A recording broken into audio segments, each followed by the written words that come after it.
ॐ भद्रं कर्णेभिः शृणुयाम देवा भद्रं पश्येमक्षभिः यजत्राः स्थिरैरङ्गैतुष्टवागुंसस्तनूभिर्वशेम देवहितं यदायुः स्वस्ति नः इन्द्रो विधिसर्वाः स्वस्ति नः पूषा विश्ववेदाः स्वस्ति नः सदारक्षो वरिष्ठनेमिः स्वस्ति नः बृहस्पतिर्दधातु। ॐ विश्वानि देवशवितुर्दुरितानि पराशु यद्भद्रं तन्नयाशु।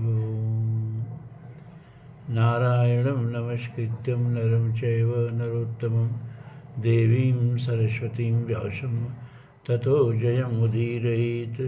ओम श्री परमात्मने नमः।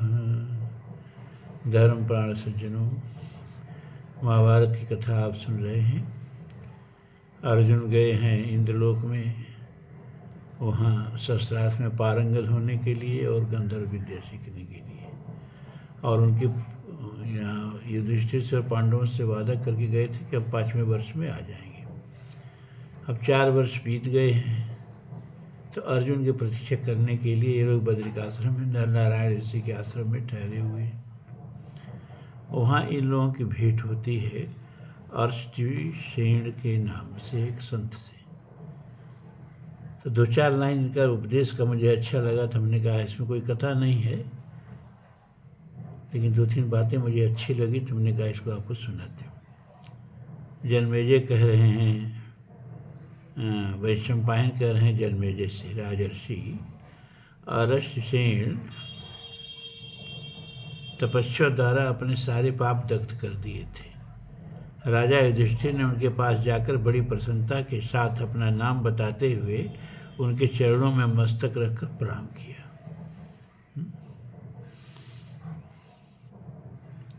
तदनंतर द्रौपदी, भीमसेन और परम तपस्वी नकुल सहदेव ने भी मस्तक झुकाकर उन राजर्षि को चारों ओर से घेरकर खड़े हो गए।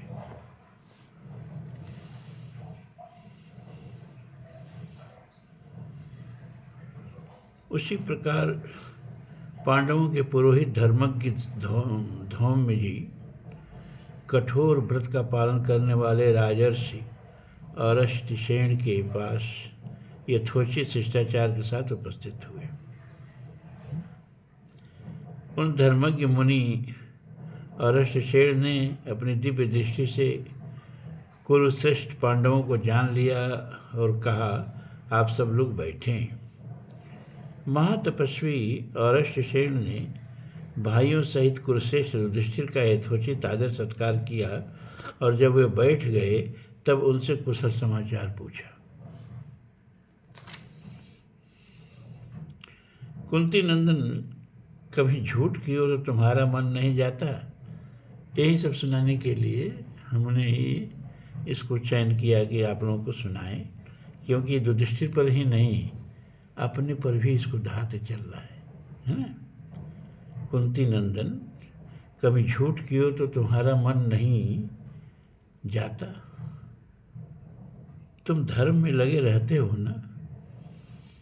माता पिता के प्रति जो तुम्हारी सेवा वृत्ति होनी चाहिए वो है ना, उसमें शिथिलता तो नहीं आई है?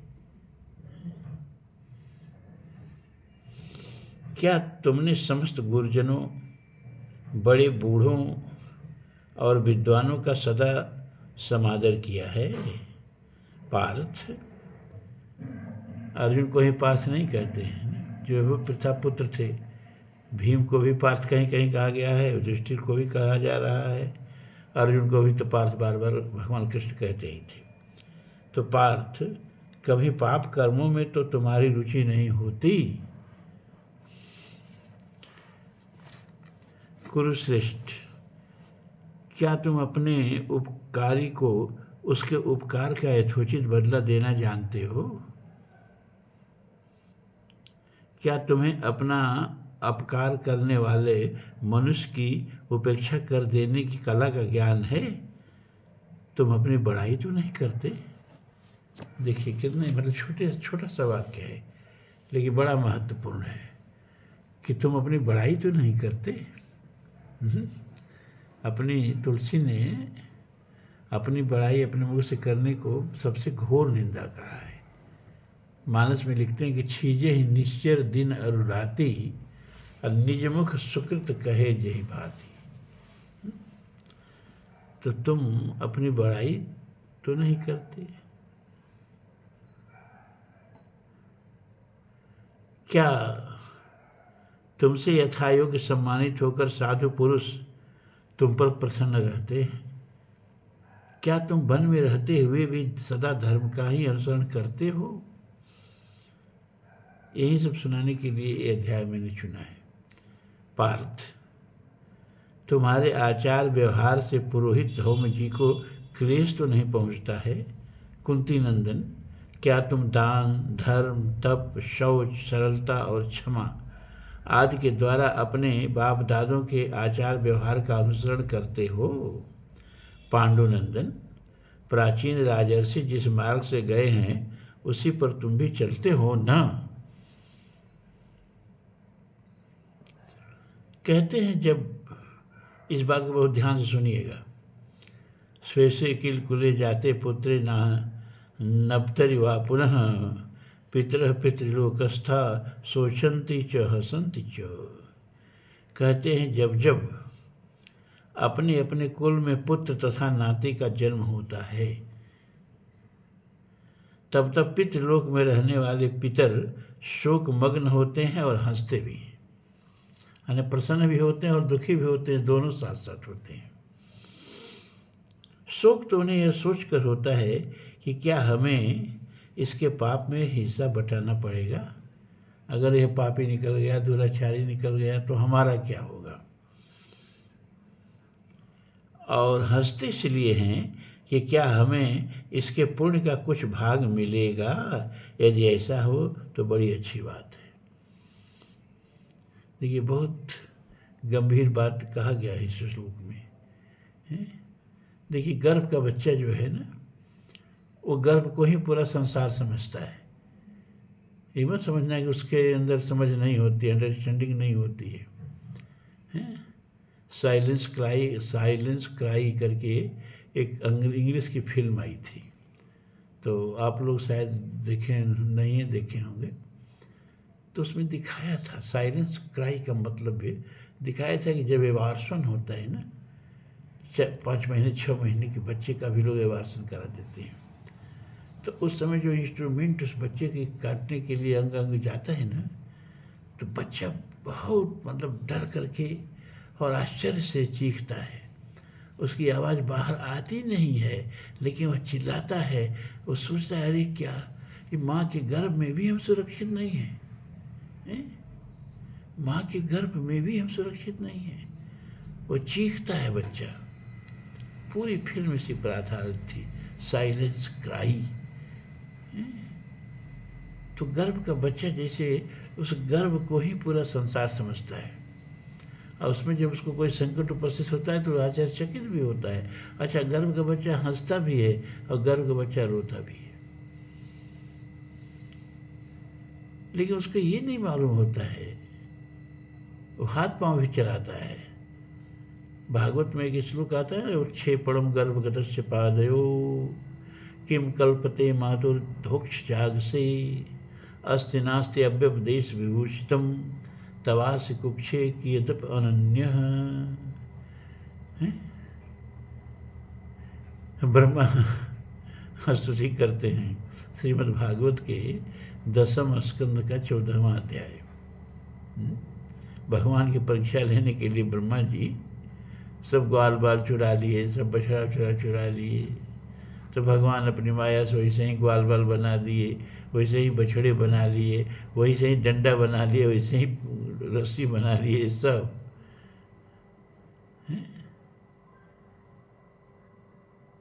तो ब्रह्मा को अपनी भूल का जब ज्ञान होता है तो ब्रह्मा आके स्तुति करते हैं, और बड़ा महत्वपूर्ण स्तुति है। वो तो भागवत कहने वाले ना खाली किस्सा कहानी कहते हैं। भागवत का सारा जो सार है ना, वो तो स्तुतियों में भरा पड़ा है। सारा फिलॉसफी, सारा दर्शन उसको कहते ही नहीं है। तो स्तुति करते हो ब्रह्मा कैसे क्षमा मांगते हैं भगवान से कि उत्क्षेपणम गर्भगतस्य पादयो किम कल्पते मातर दुक्ष जाग से। हे अदुक्षक भगवान, कमल नेत्र भगवान, जब बच्चा माँ के पेट में होता है ना, तो माँ के पेट में हाथ और पांव से चोट करता है, लेकिन माँ को क्रोध नहीं आता है। माँ पुलक से भर जाती है, बच्चे को सहलाती है कि हमारा बच्चा अब चल रहा है। अरे इस ब्रह्मांड में है और नहीं है करके ऐसी कौन सी चीज़ है प्रभु जो आपके पेट में नहीं है। उदर माज सुनवंड जराया देखो बहु ब्रह्मांड निकाया। सब तो आपके पेट में। यज्ञ द्रव्य सरशिव चतुर्नान देखे यम सिंधु गिर कानन लोक लोक प्रति भिन्न विधाता भिन्न विष्णु मनुष्य उदित्राता।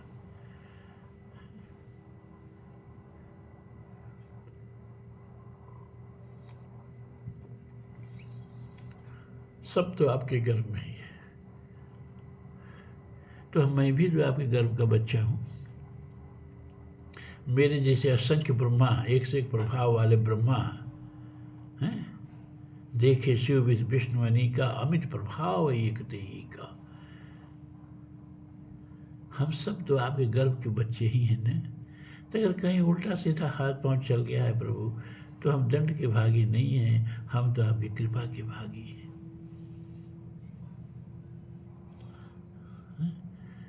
तो जैसे हम गर्भ के बच्चे को देखते हैं, गर्भ का बच्चा हमें नहीं देखता है, वैसे ही पितृलोक में हमारे पितर हमको देखते हैं, हम उनको नहीं देखते हैं। एकदम इस बात का 100% नोट कर लीजिए, ये खाली पढ़ के नहीं, मैं अनुभव करके बता रहा हूँ।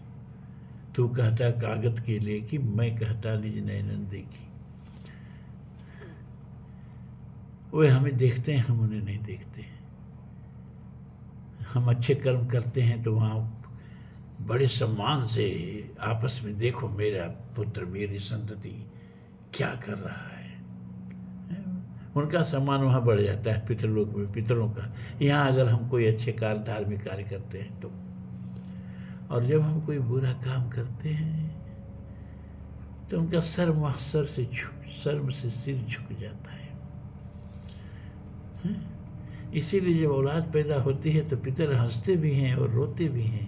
हंसते इसलिए हैं कि अगर अच्छा काम करेगा तो हम यहाँ पितरलोक में सम्मानित होंगे, गौरवान्वित होंगे। अब बुरा काम करेगा तब यहाँ हमारी बदनामी होगी, पितरलोक से हम ढकेल दिए जाएंगे, हमारा पुण्य क्षीण हो जाएगा।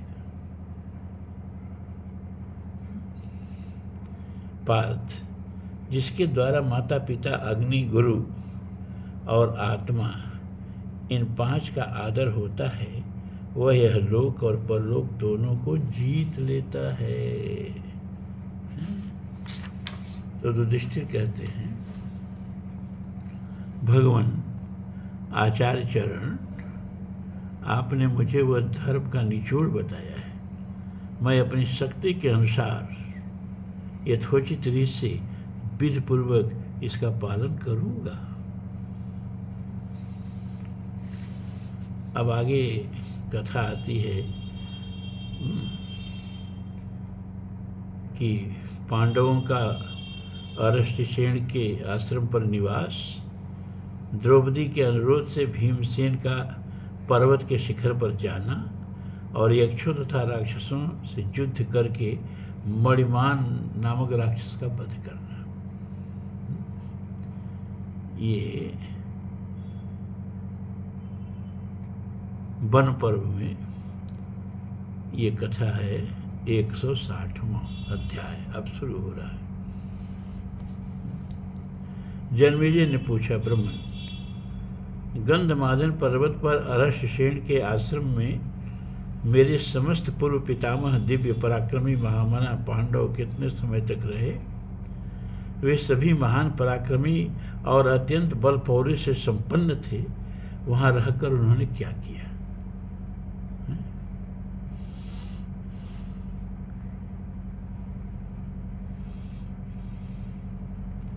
साधु शिरोमणि, वहाँ निवास करते समय विश्व विख्यात वीर महामना पांडवों के भोज्य पदार्थ क्या थे, यह बताने की कृपा करें।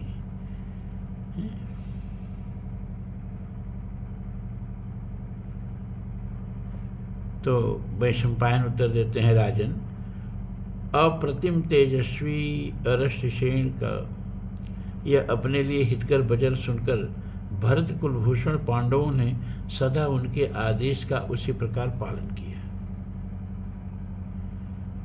वे हिमालय के शिखर पर निवास करते हुए मुनियों के खाने योग्य सरस फलों का और नाना प्रकार के पवित्र मधु का भी भोजन करते थे। इस प्रकार भरत श्रेष्ठ पांडव वहाँ निवास करते थे। वहाँ निवास करते हुए उनका 5वां वर्ष बीत गया। उन दिनों वे लोमश जी की कही हुई नाना प्रकार की कथाएं सुना करते थे।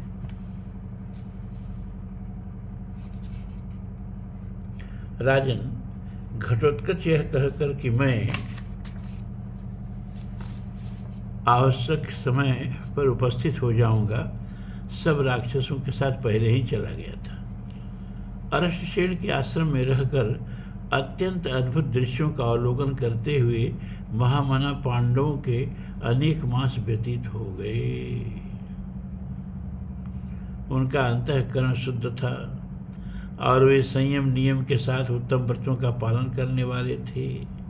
एक दिन वे सभी पांडवों से मिलने के लिए आए। कौन?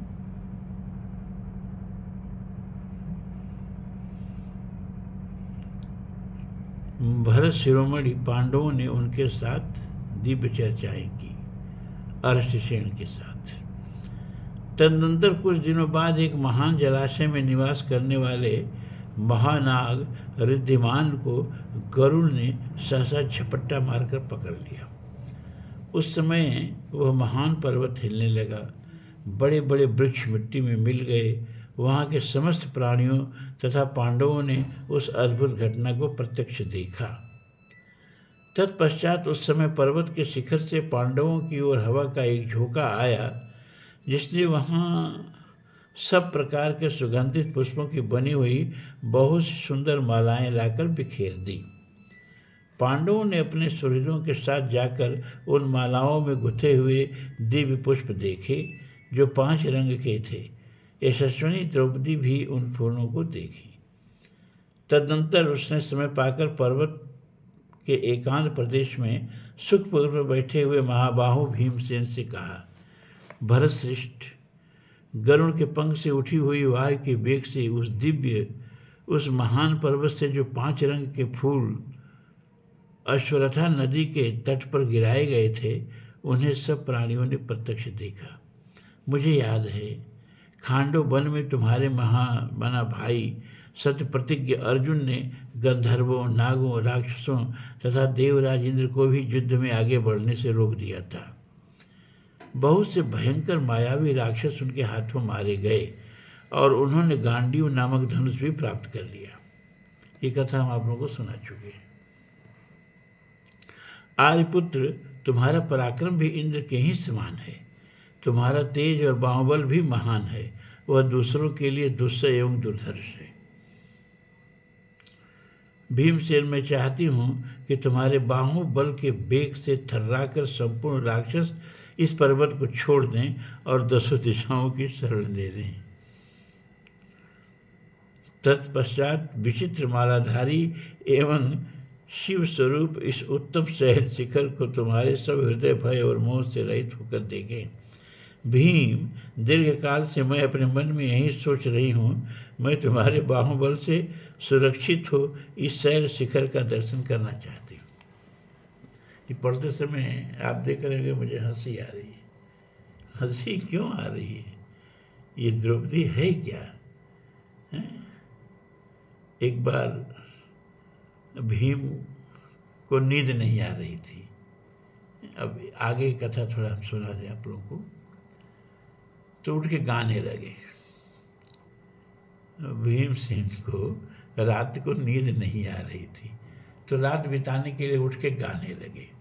तो जब वो गाने लगे तो पूरा इंद्रप्रस्थ हिलने लगा। हैं? सोए हुए सब पक्षी अपने नीड़ों से उठ करके चहचहा के उड़ गए। अरे क्या हो रहा है? हैं? अब गधे रेंकने लगे, कुत्ते भौंकने लगे, सियार चिल्लाने लगे, हैं, बच्चे रोने लगे, माताएं उन्हें चुप कराने लगी, अरे भैया चुप रहो, ये भीम गा रहा है। संयोग से भगवान कृष्ण वहीं थे। उन्होंने कहा, अरे महाराज, गाने का इतना ही मन कर रहा है तो पूरा इंद्रप्रस्थ को क्यों हिला के रख दे रहे हो? चले जाओ, वन में जाओ और वहां बैठ के खूब गाओ, खूब चिल्लाओ, कोई फर्क नहीं पड़ने वाला है। तो भीम अपना उठे और जंगल में आ गए, और जंगल में आकर के और लगे गाना गाने। अब जंगल में जितने शेर थे, जितने हाथी थे, जितने जानवर थे, सब व्याकुल, बाप रे बाप, ही कहाँ से गर्जना हो रही है, हैं? तो गाते गाते भीमसेन क्या देख रहे हैं, चांदनी रात है और एक विशाल वट वृक्ष है और बगल से गंगा जी बह रही हैं। वहाँ कुछ देवदूत आते हैं और वहाँ झाड़ू लगाते हैं, फिर वहाँ पानी छिड़कते हैं, पानी छिड़क के मैदान साफ करते हैं। फिर दूसरे देवदूत आते हैं और वहाँ सिंहासन लगा दिया जाता है, वहाँ सब आसन लगा दिया जाता है, दिव्य दिव्य आसन हैं। भीम ये सब देख के बड़ा चमत्कृत हुए। तो जिस वट वृक्ष के नीचे, विशाल वट वृक्ष के नीचे ये सारा घटना घट रही थी, वो उस विशाल वट वृक्ष पर चढ़ गए। अब गाना वाना बंद हो गया और एक डाल पर चिपक करके और नीचे का दृश्य देखने लगे। तो सब देवता, मतलब देवदूत आकर के जब सब दिव्य दिव्य आसन लगाए, तो सारे देवता आकर के उन अपने अपने आसनों पर बैठ गए। देवराज इंद्र भी अपनी पत्नी के साथ आए, वो भी एक जगह विराजमान हुए। उसके बाद भगवान विष्णु लक्ष्मी के साथ आए, वो भी एक जगह विराजमान हो गए। और भगवान शिव पार्वती के साथ आए, वो भी एक जगह विराजमान हो गए। और ब्रह्मा सरस्वती के साथ आए, वो भी एक जगह विराजमान हो गए। भीम बड़ा चमत्कृत हुए, अरे ऐसे ऐसे देवता लोग, तो ये एक बीच में दिव्य आसन लगा हुआ है, इस पर कौन बैठेगा? अरे जब ब्रह्मा विष्णु और शिव भी बगल के ही आसन पर बैठ रहे हैं, देवराज इंद्र भी बगल के आसन पर बैठ रहे हैं, सब ऋषि मुनि गंधर्व, सब नारद वगैरह सारे, सब अपने अपना दिव्य आसन जहाँ जहाँ मिल रहा है यथोचित आसन पर बैठे हुए हैं। और किसी का इंतजार हो रहा है, वो जो सबसे प्रमुख आसन है एकदम दिव्य, वो खाली है। भीम सोच रहे हैं इस आसन पर कौन बैठेगा। तब तक क्या देखते हैं, कृष्णा, द्रौपदी काली थी, कृष्णा आती है। और जब कृष्णा आती है तो सब लोग उठ के खड़े हो जाते हैं। विष्णु भी खड़े हो जाते हैं अपने लक्ष्मी के साथ, ब्रह्मा भी खड़े हो जाते हैं सरस्वती के साथ, अब भगवान शिव भी खड़े हो जाते हैं पार्वती के साथ, सारे देवता लोग खड़े हो जाते हैं।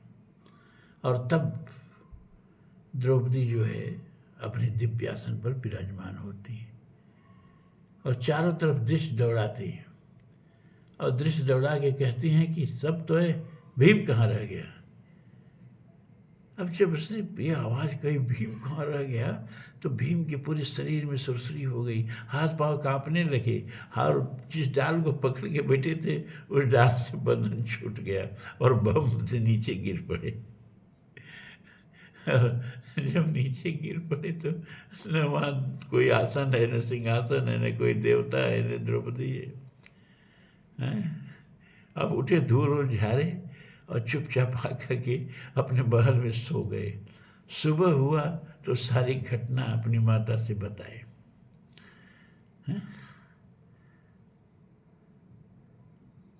तो कुंती जाकर के द्रौपदी के चरणों पर गिर पड़ी और कही, देवी मेरे बेटे पर कृपा करो, अगर इससे कोई भूल हो गई हो तो।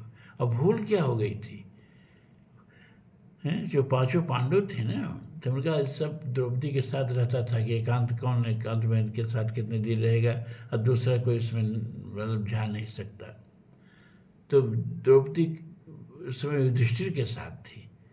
और भीम देखते हैं क्या कि द्रौपदी लेटी हुई है और युधिष्ठिर उसका पाँव दबा रहे हैं।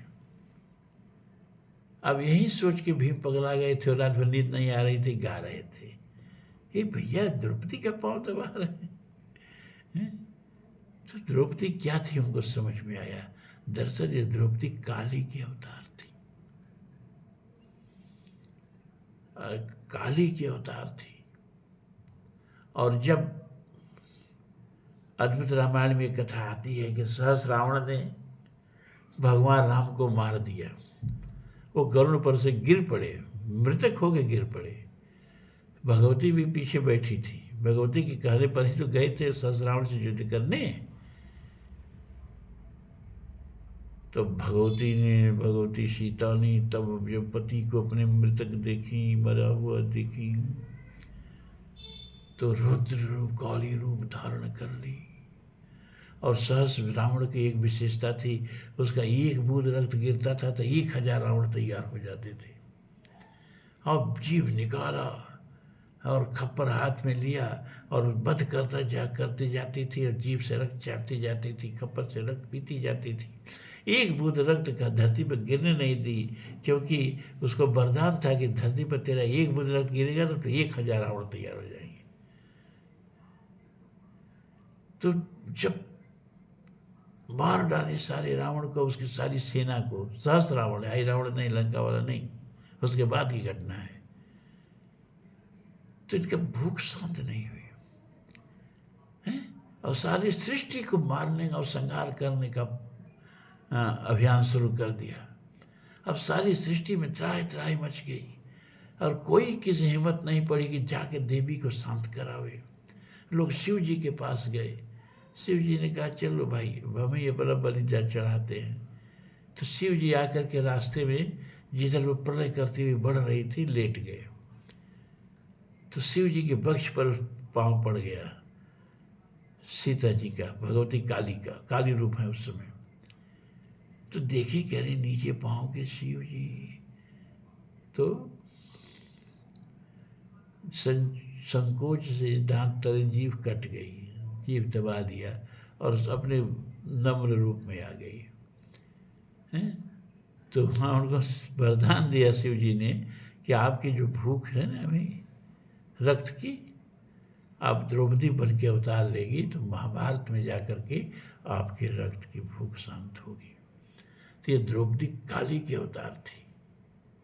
तो इसीलिए हमको यहाँ हंसी आ रही थी कि भीम की कैसे बड़ाई करके और चढ़ जा बच्चा सूली पर, इनको कहाँ भेजेंगी हैं? भीमसेन, मैं चाहती हूँ कि तुम्हारे बाहुबल के बेग से थर्रा कर संपूर्ण राक्षस इस पर्वत को छोड़ दें और 10 दिशाओं की शरण दें।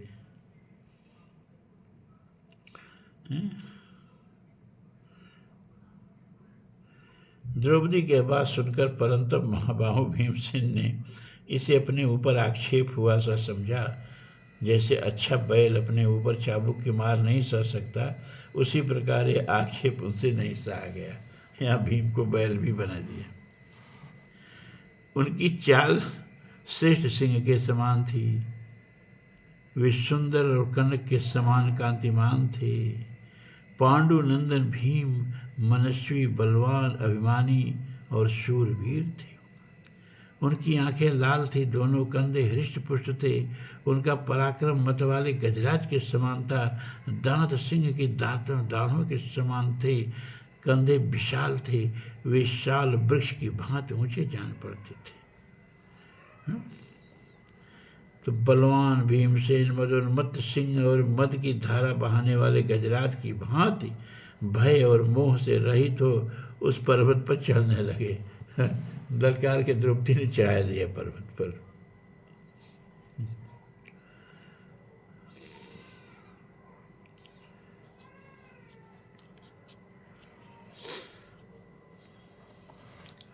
तदनंतर भरत श्रेष्ठ भीमसेन ने कुबेर का निवास स्थान देखा, जो सुवर्ण और स्फटिक मणि के समान बने हुए भवनों से विभूषित था। उसके चारों ओर सोने की चारदीवारी बनी थी। उसमें सब प्रकार के रत्न जड़े होने से उसकी प्रभा फैल रही थी। चारदीवारी के सब और सुंदर बगीचे थे। उस चारदीवारी की ऊंचाई पर्वत से भी अधिक थी। बहुत से भवनों और अटलकाओं से उसकी शोभा हो रही थी। द्वार, तोरण, बुर्ज और ध्वज समुदाय उसकी शोभा बढ़ा रहे थे।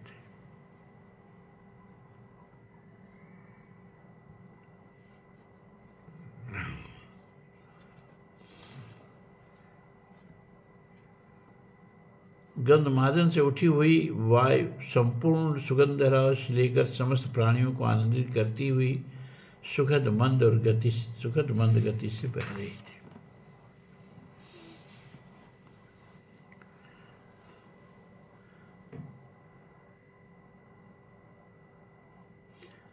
भीम के हाथ में गदा, शंख और धनुष शोभा पा रहे थे। उन्होंने अपने जीवन का मोह सर्वथा छोड़ दिया था। वे महाबाहु भीमसेन वहाँ पर्वत की भांति अविचल भाव से कुछ देर खड़े रहे। तत्पश्चात उन्होंने बड़ी जोर से शंख बजाया, जिसकी आवाज़ शत्रुओं के रोंगटे खड़े कर देने वाली थी। फिर धनुष की टंकार करके समस्त प्राणियों को मोहित कर दिया। तब यक्ष, राक्षस और गंधर्व रोमांचित होकर उस शब्द को लक्ष्य करके पांडुनंदन भीम के समीप दौड़े। उस समय गदा, परिध, शंख, शूल, शक्ति और फरसे आदि अस्त्र शस्त्र उन यक्षों तथा राक्षसों के हाथ में आकर बड़ी चमक पैदा कर रहे थे और ये सब एक साथ मिल करके भीमसेन पर आक्रमण कर दिए। भीम के बाहुबल से छूटे हुए अस्त्र शस्त्रों द्वारा यक्षों तथा राक्षसों के शरीर और सिर कटे दिखाई दे रहे थे। सत्य पराक्रमी बलवान महाबाहु भीमसेन ने अपने शत्रुनाशक बाणों द्वारा शत्रुओं को उसी प्रकार ढक लिया जैसे सूर्य अपनी किरणों से संसार को ढक लेते हैं। और इस तरह से सारे यक्ष राक्षस जो युद्ध में उतरे थे भीम के खिलाफ, या तो मारे गए, या तो घायल होकर छटपटाने लगे, या तो भाग गए। तो एक बहुत कुबेर का मित्र राक्षस मणिमान, वो सारे राक्षसों का सरदार था। वो कुबेर के सखा राक्षस प्रबर मणिमान भी मौजूद था उस युद्ध में। उनके हाथों में त्रिशूल और गदा शोभा पा रही थी। उनकी छाती चौड़ी और बाहें विशाल थी। उन महाबली वीर ने वहाँ अपने अधिकार और पौरुष दोनों को प्रकट किया। उस समय अपने सैनिकों को रण से विमुख होते देखकर मुस्कुराते हुए उनसे बोले, अरे तुम बड़ी भयंकर संख्या में होकर भी आज एक मनुष्य द्वारा युद्ध में पराजित हो गए। कुबेर भवन में धनाध्यक्ष के पास जाकर क्या मुँह दिखाओगे। ऐसा कहकर राक्षस मणिमान ने उन सबको लौटाया और हाथ में शक्ति, शूल तथा गदा लेकर भीम पर धावा बोल दिया। मद की धारा बहाने वाले गजराज की भांति मणिमान को बड़े वेग से आता देख भीमसेन ने वत्सदंत नामक 3 बाणों द्वारा उनकी पसली में प्रहार किया। यह देख महाबली मणिमान भी रोष से आग बबूला हो उठे और बहुत बड़ी गदा लेकर उन्होंने भीमसेन पर चला दी। वह विशाल एवं महाभयंकर गदा आकाश में विद्युत की भांति चमक उठी। यह देख भीमसेन ने परस्पर रगड़ कर तेज किए हुए बहुत से बाणों द्वारा उस पर आघात किया, परंतु वे सभी बाण मणिमान की गदा से टकराकर नष्ट हो गए। यद्यपि ये बड़े वेग से छूटे थे, तथापि गदा चलाने के अभ्यासी मणिमान गदा के वेग को न सह सके। भयंकर पराक्रमी महाबली भीमसेन गदा युद्ध की कला तो जानते थे, अतः उन्होंने शत्रु के उस प्रहार को व्यर्थ कर दिया। तदनंतर बुद्धिमान राक्षस ने उसी समय स्वर्णमय दंड से विभूषित एवं लोहे की बनी हुई बड़ी भयानक शक्ति का प्रहार किया। वह अग्नि की ज्वाला के समान अत्यंत भयंकर शक्ति भयानक गड़गड़ाहट के साथ भीमसेन की दाहिनी भुजा को छेद कर सहसा पृथ्वी पर गिर पड़ी। शक्ति की गहरी चोट लगने से महान धनुर्धर एवं अत्यंत पराक्रमी कुंती कुमार भीम के नेत्र क्रोध से व्याकुल हो उठे। उन्होंने एक ऐसी गदा हाथ में ली जो शत्रुओं का भय बढ़ाने वाली थी। उसके ऊपर सोने के पत्र जड़े थे। वह सारी की सारी लोहे की बनी हुई थी और शत्रुओं को नष्ट करने में समर्थ थी। उसे लेकर भीमसेन विकट गर्जना करते हुए बड़े वेग से महाबली मणिमान की ओर दौड़े। उधर मणिमान भी सिंहनाद करते हुए एक चमचमाता हुआ महान त्रिशूल हाथ में लिया और बड़े वेग से भीमसेन पर चलाया। परंतु गदा युद्ध में कुशल भीम ने गदा के अग्रभाग से उस त्रिशूल के टुकड़े टुकड़े करके मणिमान को मारने के लिए उसी प्रकार धावा किया जैसे किसी सर्प के प्राण देने के लिए गरुड़ उस पर टूट पड़ते हैं।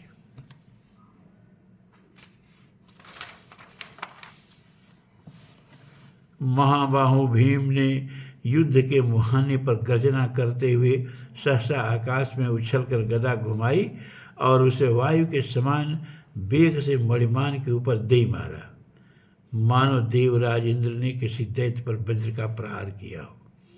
वह गदा उस राक्षस के प्राण लेकर भूमि पर मूर्तिमती कृत्या के समान गिर पड़ी। भीमसेन के द्वारा मारे गए उस भयानक शक्तिशाली राक्षस को सब प्राणियों ने प्रत्यक्ष देखा, मानो सिंह ने किसी सांड को मार गिराया हो। उसे मरकर पृथ्वी पर गिरा देख मरने से बचे हुए निशाचर भयंकर आर्तनाद करते हुए पूर्व दिशा की ओर भाग चले। अब इसके बाद की कथा परसों, कल तो ब्रह्म विद्या वाला चैप्टर रहेगा। आज इतना ही। ओम पूर्णमदः पूर्णमिदं पूर्णात् पूर्णमुदच्यते पूर्णस्य पूर्णमादाय पूर्णमेवावशिष्यते। सर्वे भवन्तु सुखिनः, सर्वे सन्तु निरामयाः, सर्वे भद्राणि पश्यन्तु, मा कश्चित् दुःखभाग् भवेत्। अस्तो मा सद्गमय, तमसो मा ज्योतिर्गमय, मृत्योर्मा अमृतं गमय। ओम शांति शांति शांति। ओम।